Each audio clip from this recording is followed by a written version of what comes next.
That's good. Nice. See my screen?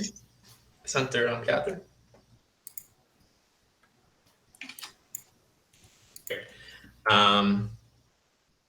Okay. Well, hello everyone. I can't see you all while this window is open, and I'll full screen this. But my name is Joel. Right now, I am a PhD student at Carnegie Mellon, but for the purposes of neural latents, I was a student in Chaitin's lab, who you've likely heard from in order to hear about this workshop. And that was back at Georgia Tech at Emory. And so for the duration of this project, I was spending a lot of time at Georgia Tech, along with Felix and all the wonderful other collaborators kind of across institutions. We've been working on this benchmarking effort for a little while now. And we're all really excited to see so much community interest both in the benchmark and, of course, the workshop today more specifically. So thank you all for coming in. We think it's going to be really exciting, so I'll just get right into it. The goal of today's workshop is to familiarize all the attendees with latent variable modeling for neural data and to provide sort of like technical resources for working with our benchmark. So I'm going to give a brief motivating interview for where we want to go with neural latent variable models, but everything else will mostly be technical.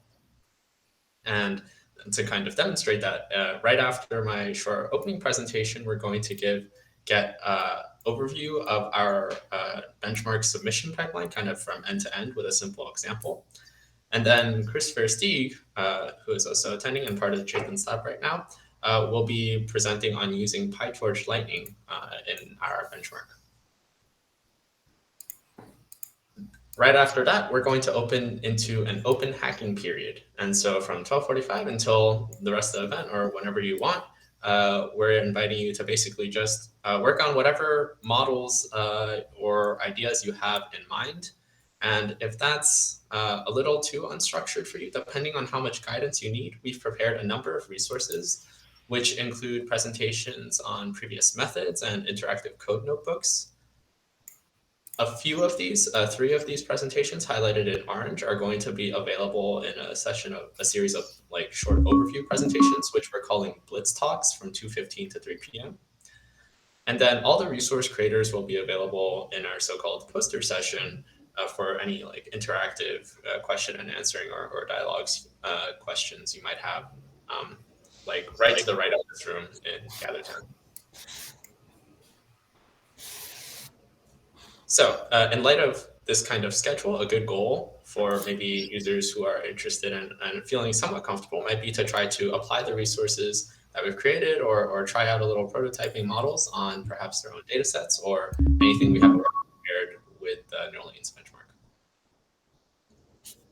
And technically, in case you don't have access to your own cloud compute, AE Studio, who you'll be hearing more from later today, has generously contributed funding for cloud computing for the purposes of today's workshop. So if you use any particular platform, you'll get more details in our resources. You'll be able to apply for reimbursement, and you should be getting that shortly. So this is the schedule, and if you stick around until the end, we'll officially wrap up with some kind of casual games, so we can like kind of outside of the working or scientific mood, we can still meet and greet. Okay, so before we actually dive into any technical details about the benchmark, I'm going to give an overview of kind of the motivation for benchmarking latent variable models of neural activity. And this is kind of a summary presentation of our actual Neurobes publication. So if you want any details on any of the points here, please go ahead and read that or ask us later in the open hacking period.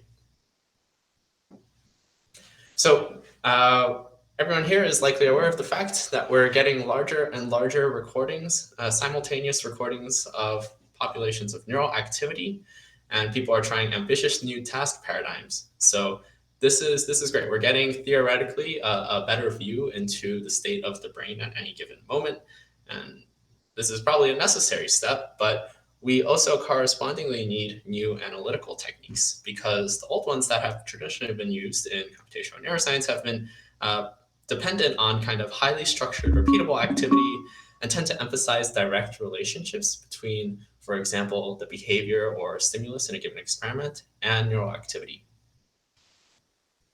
Latent variable models can help us simplify the data we're looking at by focusing instead on the data itself and perhaps to external experimental parameters by focusing on patterns of covariation within a population. And so these patterns can perhaps evolve over time as dictated by local connectivity. And if we try to fit latent variable models to this data and explore the latent trajectories that they can extract and examine the rules that they claim to govern trajectory evolution, we can get insight into the computational strategies of the neural population itself, kind of independent of external covariates. And this is great, but a point worth noting here is that though out of necessity, we have shifted from kind of direct analysis of the neural data to a kind of analysis of what these models built by kind of whoever are telling us the neural data is doing. And so we can take the time as a scientist to deeply understand one model or two, and we can kind of get intuition and use it perhaps interchangeably with analyzing the neural data itself. But this is not generally tractable, because if we even briefly scan kind of recent ML conferences for latent variable modeling approaches to neural data, there's an ocean of models out there. And so how should we, as scientists with all our diverse interests, prioritize our efforts? And so we, at Neural Latents Benchmark, employ benchmarks, which are essentially a controlled experimental setting for our computational models. It's a simple idea, but perhaps hopefully devastatingly effective. So some participants today might be interested in using models just as like downstream users, not necessarily making their own models, but they might be hoping to analyze their own data sets. And for them, we hope that benchmarks can clarify the different ways in which models can be evaluated by describing and applying different metrics. And if benchmarks happen to span different data sets like ours, users can hopefully identify the models that operate well in settings and data sets that are most similar to their own contexts. And developers kind of get the same benefits, but we hope that they can further rely on kind of the benchmark's defined standard model evaluation for model comparison so that they don't need to reproduce other people's work, because the proof of other people's work is in their hopefully open source code and their ability to get a certain leaderboard score. And at a glance, the kind of technical standard evaluation is this following pipeline, which I'll break down really quickly so that we're all on the same page. The pipeline begins with the data on the left. And so in our benchmark, we have neural population spiking activity as well as behavioral traces depending on the particular experiment and perhaps different experimental condition labels. This data is provided in the Neural Data Without Borders standard, and we also provide some notebooks to explore these data sets. But once we're talking about, once we have defined the data, we split it into sort of the canonical train and test split for model evaluation. And we give you all of the train split data, and we take away some bits of the test split data. And we split off these chunks of test split data and store them for remote evaluation on the platform we happen to be using is eval.ai. And each piece of data that we withhold kind of contributes towards these different metrics. With the remaining data that you do have, which is this piece of test data, your model needs to use this remaining data to infer the aspects about held out neural population activity. And then we can use this held out population activity to sort of evaluate each of these different metrics. So different metrics are important for different downstream goals. So we have a number of different ones, so hopefully everyone can be happy. But we highlighted co-smoothing in our benchmark challenge as a primary metric, and I'll elaborate a bit on why now.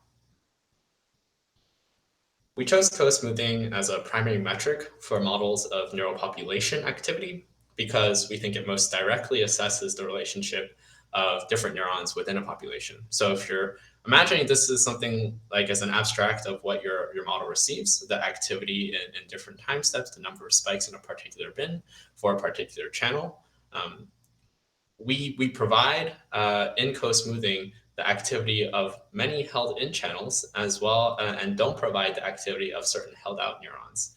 And the task of the model is simply to predict the activity of these held out parts of the population conditioned on the parts of the population that are held in.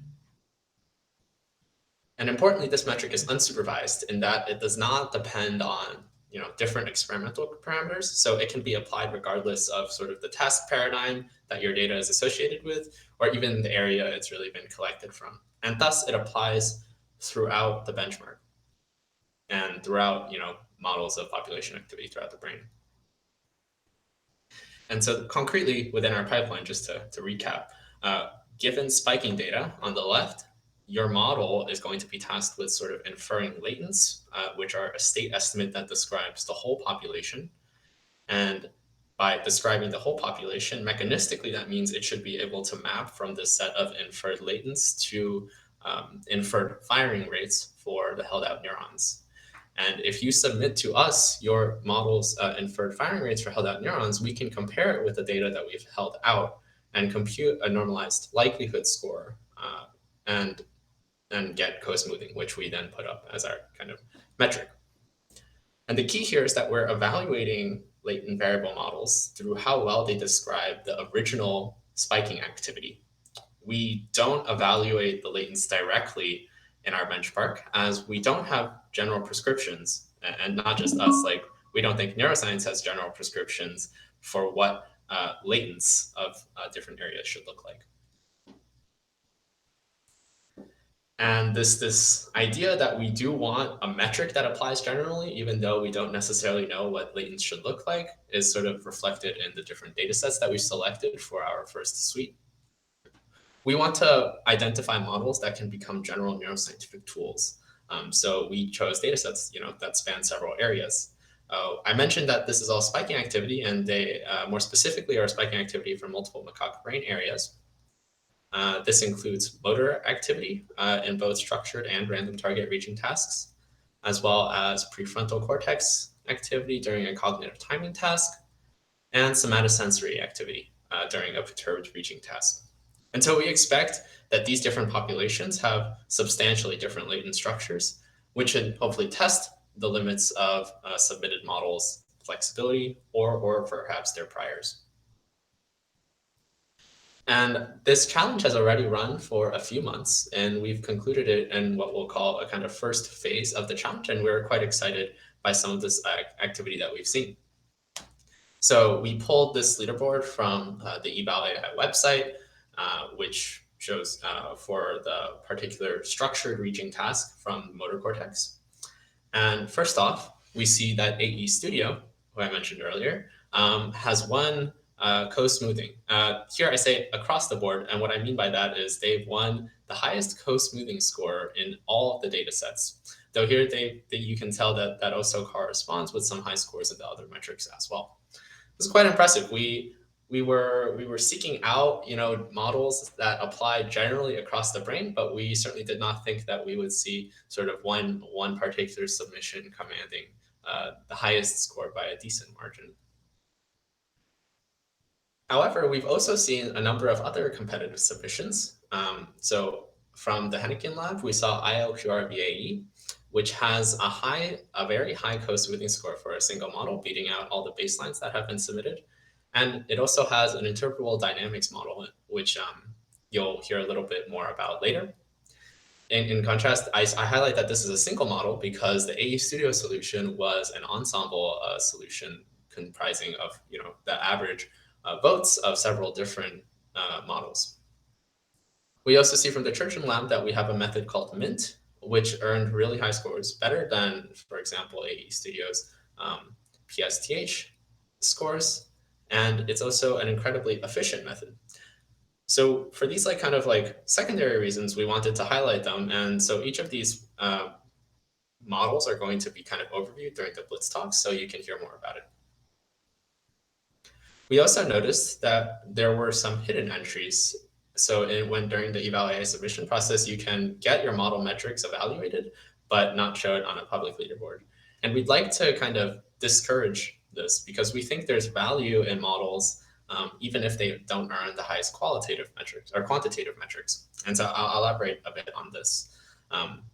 But because we felt that the kind of criteria that we established and the existence of hidden entries suggested to us that phase one criteria could be refined a bit better to capture some of these like goals of wanting models that don't just earn the highest quantitative scores. So we've extended the challenge for a second phase with the prizes here funded by AE Studio. And so first, seeing that AE's model can apply surprisingly generally, we're going to continue our prizes for individual data sets because we're now interested to see if specialist models can emerge that perhaps beat outcode smoothing on an individual data set. And the second aspect of phase two, I'll elaborate a bit on here. We felt that as human organizers, we could perhaps move beyond what just an automated quantitative ability to capture neural structure. So we have a following metaphor for what we actually want from our latent variable models. We know that if we have a given benchmark leaderboard, we can assess a model's ability to match neural data, like infer activity that matches held out spikes, or however you want to quantify this. And naturally, we do want models that do well at this. But if that were the only metric, then we would have settled with the raw data to begin with. And on the other hand, we really value interpretability. And lots of analyses are kind of premised on, perhaps analyzing the first principle component of PCA. But that's not the only objective either, right? And in reality, we have this kind of curve or Pareto front that we'd like to fill out. We have so that like different downstream users can have interpretable models at differing levels of granularity. And of course, this kind of like match abstraction and interpretability abstraction can be supplemented with additional like values such as ease of use or statistical or computational efficiency of the model. But the upshot is, we recognize that there are different value systems and that, for example, our leaderboard won't intrinsically highlight all of them. So all that being said, we're introducing a Judge's Choice Award to reward interpretable models. These Judge's Choice will consist of kind of an external panel that we invite outside of our organizing team. And there are 3 kind of interpretability prizes up for grabs here. Further, there's the 5 individual data set challenges, which the phase 1 models are not competing for. So we hope this kind of new phase and refresh provides plenty of motivations for all participants to try out their submissions.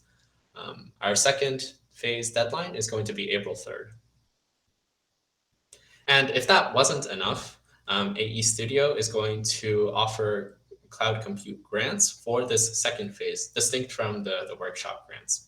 So if you submit to the second phase of our challenge, for up to 5 teams, you'll get up to $1,000 in reimbursement for the compute you use towards this challenge. So thank you, AE Studio. Okay, so in summary, the neural latents benchmark team and broader effort is kind of determined to grow a culture of quantitative comparisons in like neuroscience computational modeling. And we realize that no single data set or metric or even benchmark suite can really hope to capture the diverse interests that neuroscientists have. And so much as computational neuroscience itself qualitatively evolves, our quantitative benchmarks will also move on to new questions, right? Human priorities will change. And we'll need to come to a consensus on what we care about at a qualitative level. And hopefully we can begin to develop metrics to quantify these different values. And new data sets might be required because what we want to measure might not be richly described in existing ones.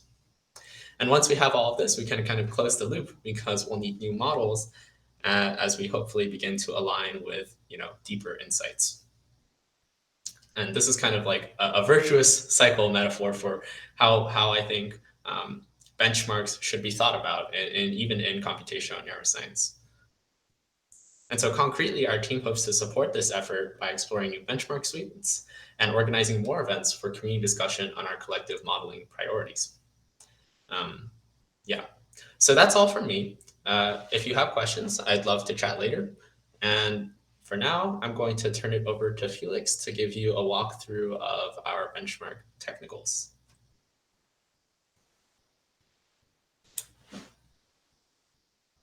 Maybe Felix can just take the podium, or you can screen share from wherever you're sitting. Okay, yeah, I'll just stay here.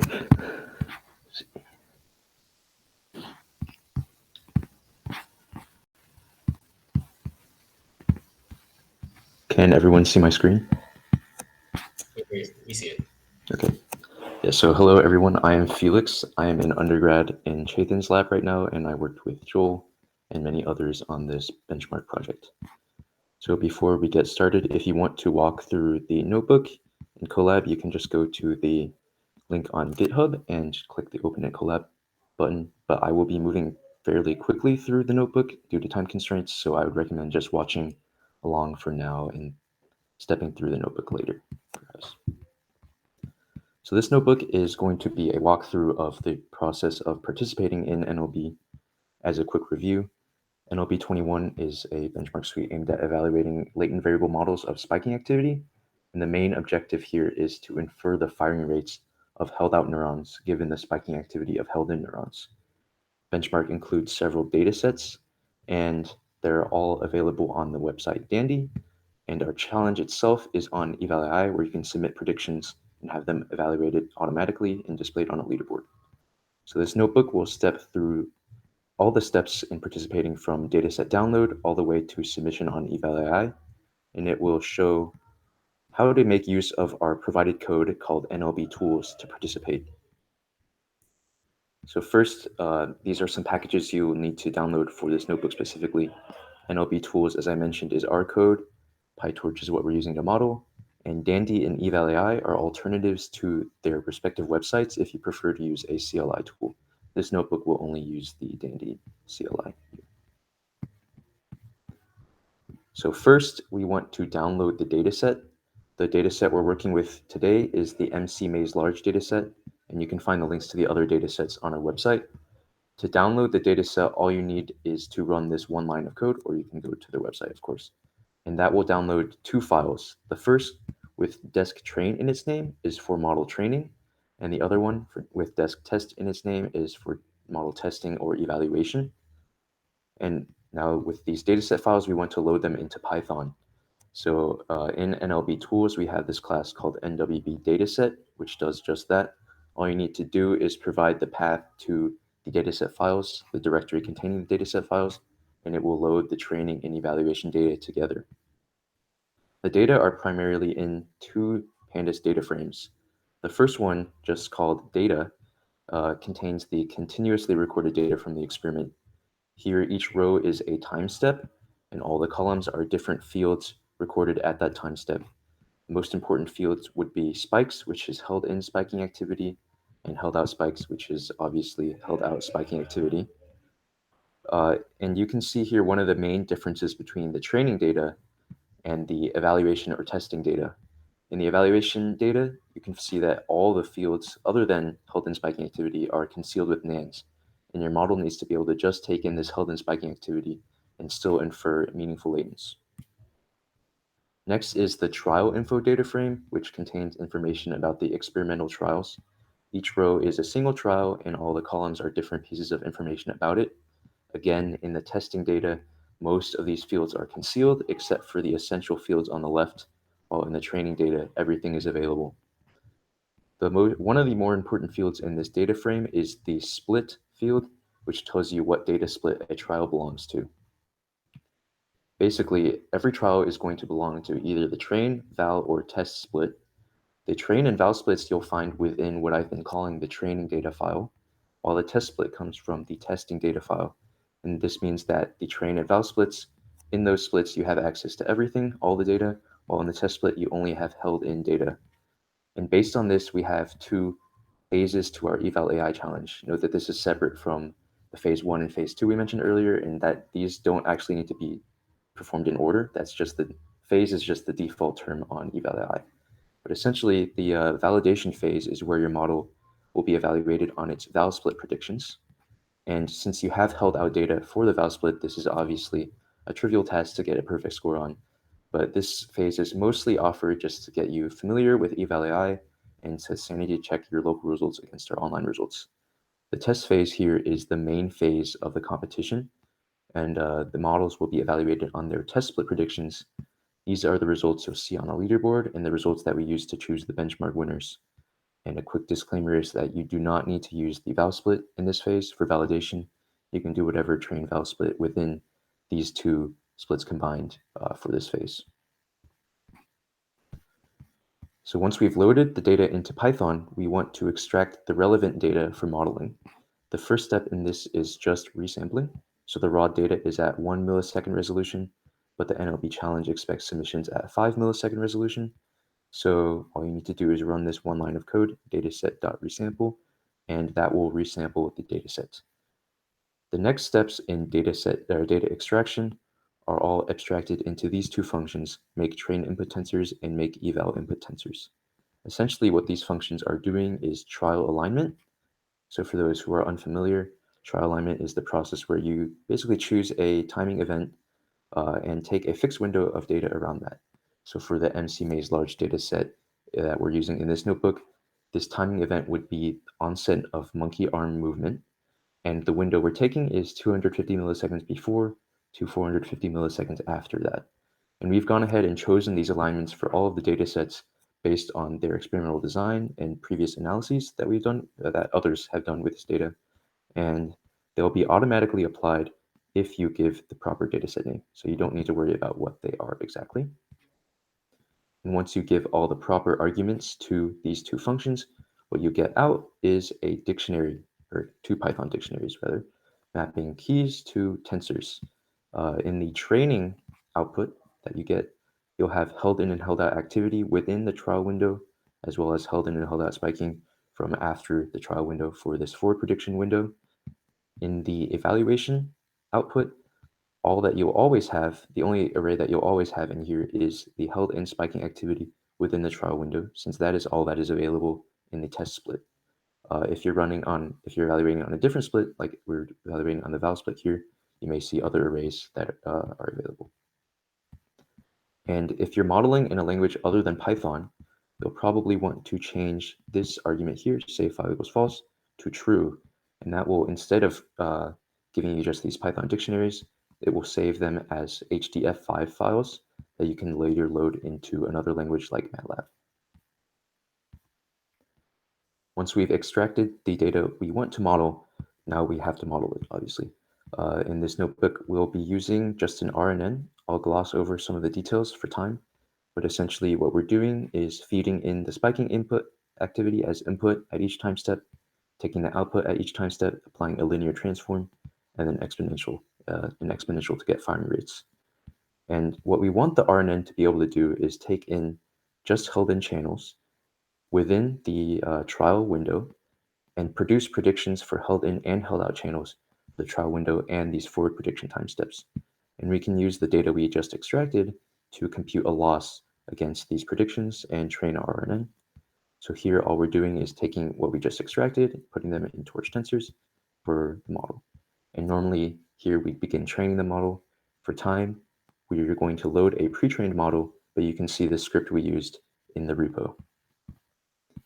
And lastly, we want to pass the inputs through one last time to get our final predictions that we will later submit. So eval.ai expects submissions to be HDF5 files with a very particular structure in order for evaluation to proceed properly. So what you need to have in your, the basic structure is this. There needs to be an upper level key that specifies the data set, and then a nested structure mapping these keys to their respective arrays. The naming conventions here are the same as what we saw earlier with the input tensors, except spikes is now changed to rates because these are firing rates. So what you'll likely need to do is take your predictions and split them out into held in and held out activity and trial window and forward prediction window activity. And once you've created this dictionary, we have a function called save to H5, which will save this dictionary as an HDF5 file by preserving this nested structure for you. And once you have that file, you can either go to the Eval AI website and submit there, or use their CLI tool. The website is quite straightforward, and for the CLI tool, you just need to run a single command that looks like this. Once you've submitted, you can go to Eval AI and navigate to the My Submissions tab, choose the phase you just submitted to, and you can see your submission. I submitted this a couple days ago. And if you click on result file, you can see your results. So this is the score that the RNN got on the 4 metrics for this dataset. Of course, submitting to Eval AI every time you want results is pretty tedious. So we also offer local evaluation for the validation phase. Obviously, we can't do that for the test phase since you do not have that held activity. But to run evaluation on the validation phase, all you need to do is first extract the data you need for evaluation with this function, make eval target tensors, and then you can feed that and your submission to the evaluate function, which will perform evaluation just as it would be done on Eval AI servers, and you can get your results here. And so that's it for me. If you'd like more details on exact function arguments and more about the code, I'd recommend going to our NLB tools repo, which has tutorials and code documentation that you can reference. And I'd also recommend checking out Andrew's NLB Lightning package, which Chris will present shortly, which abstracts even more of the lower level details out, and you can kind of just plug in a model and start training right away. So that's it for me. Are there any questions?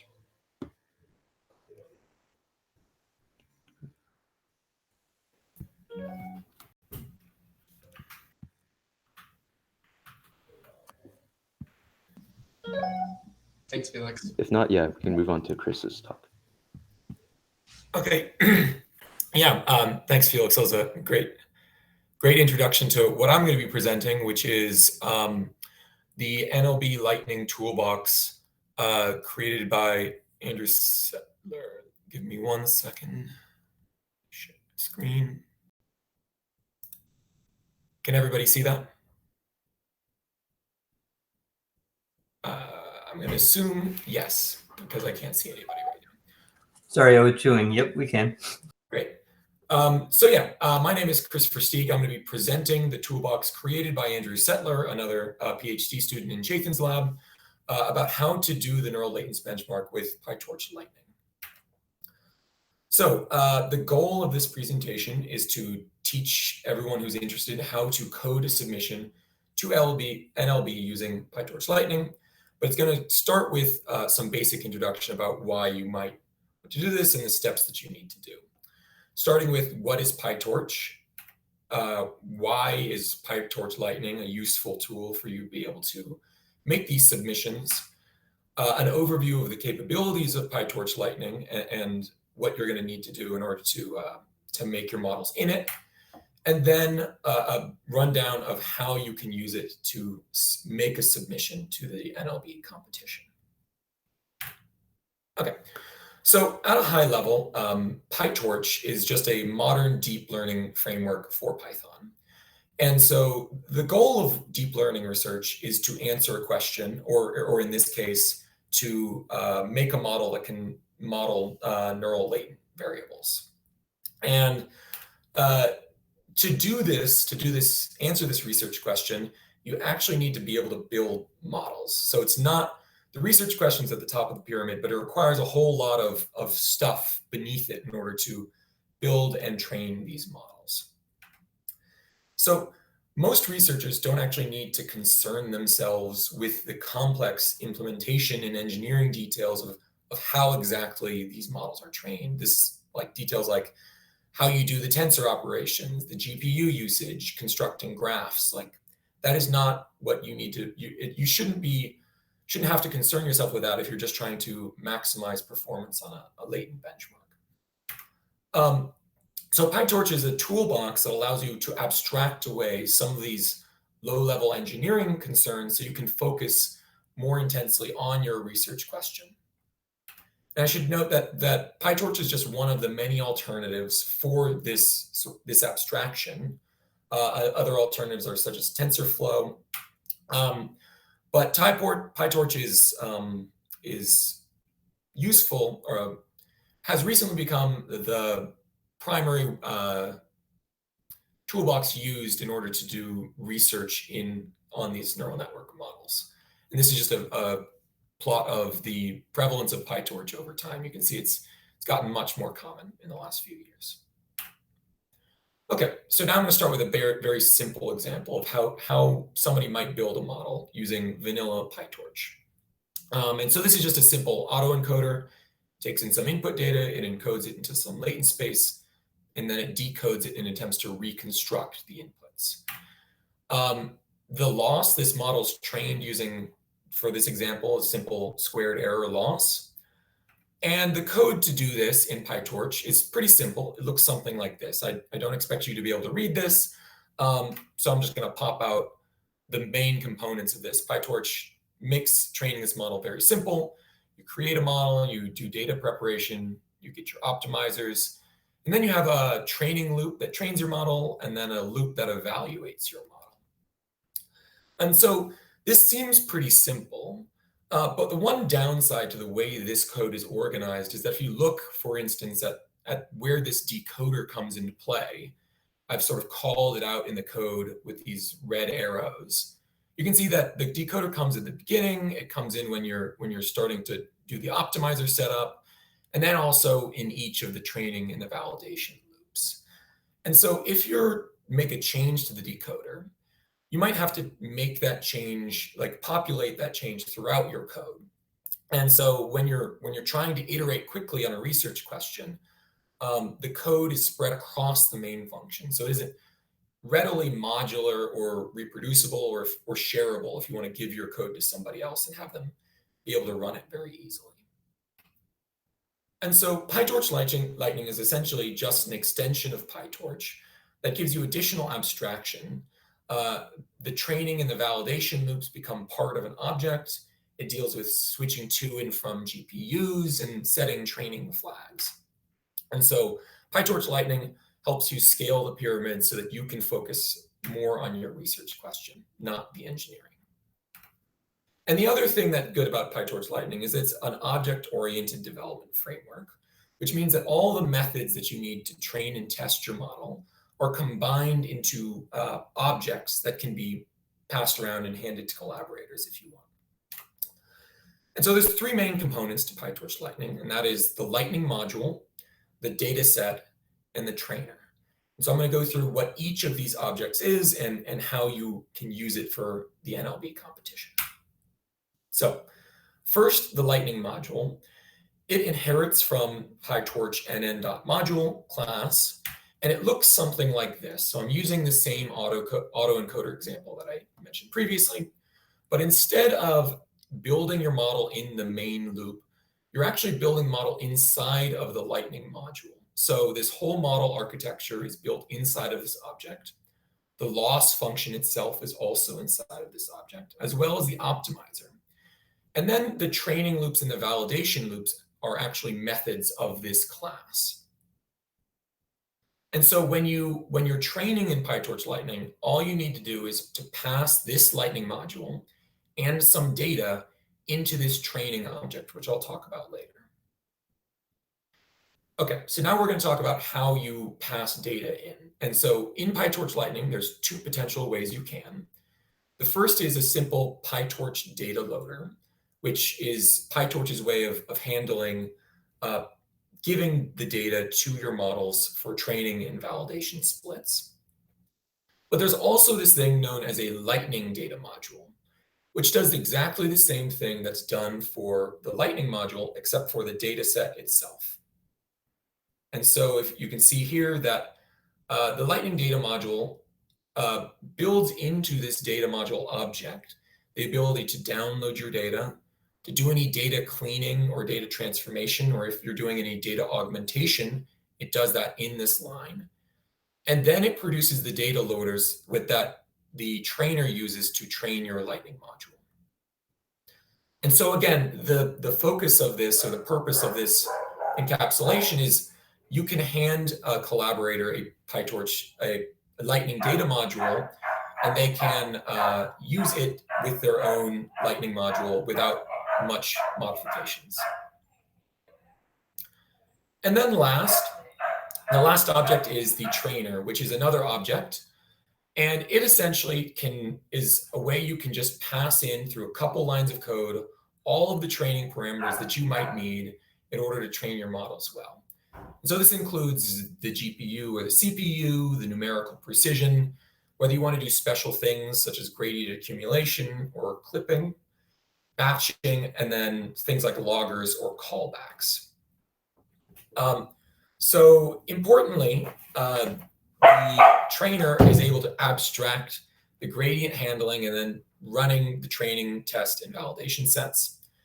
And so there's a lot of functionality built into PyTorch Lightning, but I'm going to call out one specific thing, which is the callbacks, and specifically the callbacks that Andrew has implemented in the PyTorch, the NLB Lightning library. So callbacks are a way to simplify model tuning and visualization. The benefits include that they are code that can be run at any specific location in the training loop. So say you want a piece of code that runs just at the beginning of a training epoch, you can do that. Or if it's only on the initialization start, it's essentially a block of code that can be run at specific times in the training process. And these blocks of code allow you to modify the training or testing procedure in ways that are useful to getting your model to work well. So that includes early stopping or changing your learning rates. Another very important thing is that these callbacks allow you to visualize your model's performance as you're training. So if you're a little bit into training, you can look and to see if your model's doing well, and if it's doing poorly, you can reassess and change some parameters to train a different model. And so specifically the callbacks that are implemented in the NLB Lightning toolbox are ones of rasters and metrics and visualization tools in particular. So here's a couple example callbacks implemented in this repo. This is a callback that plots the raster plot and the inferred firing rates for the data during a task. This is another one that just shows the trajectory of the latent space of your learned model over time. And then perhaps most importantly, here's one that this callback can actually plot your performance of your model on the evaluation metrics as a function of the training to see how these models are doing and how they might do when you submit them to Eval AI. So now I'm going to talk about the things that you're going to need to do if you use NLB Lightning to get your NLB submission working properly. So first, you're going to need to go to this link, which someone can post in the chat.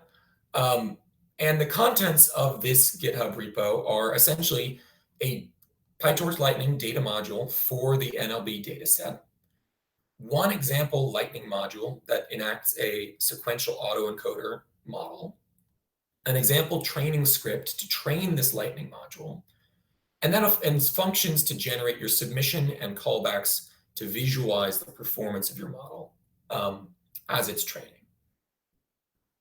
So to use this software or this module, you're going to need to have 4 steps. First is to download the data. The second is to set up your environment. And then there's 2 scripts that you're going to need to run that in order to start your training your model. First is preprocess.py, which is generating the data set. And then the train_SAE py, which is training the model and generates the submission file for Eval AI. And then finally, once you run these things, you could upload your submission, your automatically generated submission to Eval AI for to look at how it performs on the holdout data. And so if you want to make your own model using NLB Lightning and not use the prepackaged model included, there's a couple things that your model needs to satisfy. First, your model has to inherit from the PyTorch Lightning module. Your forward method of your model has to have 2 inputs.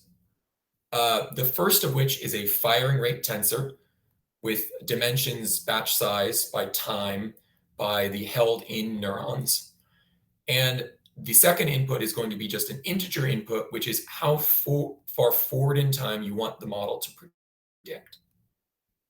And then this forward method is going to need two outputs as well. And those two outputs are essentially going to be another firing rate tensor that's going to be time plus prediction time by batch size by held in plus held out neurons. So essentially just the whole prediction here. And then another tensor of the latent states of your model. And the second thing, the other thing that your models are going to need is that the validation step should expect the training tensors in the following order. So first you're going to need held in neurons, which is just this block right here. Held in forward, which is this blue section here. Held out, which is this red section up here. And then held out forward, which is this little sliver up here. And then finally, the behavior, which is the velocity decoders and things of that nature.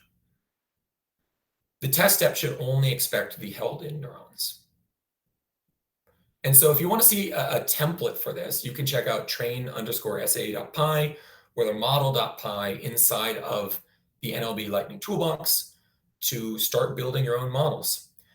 And if you have the capacity to do parallelized model training, you can also see train_sae all.py, which uses Ray in order to allow you to train multiple models simultaneously.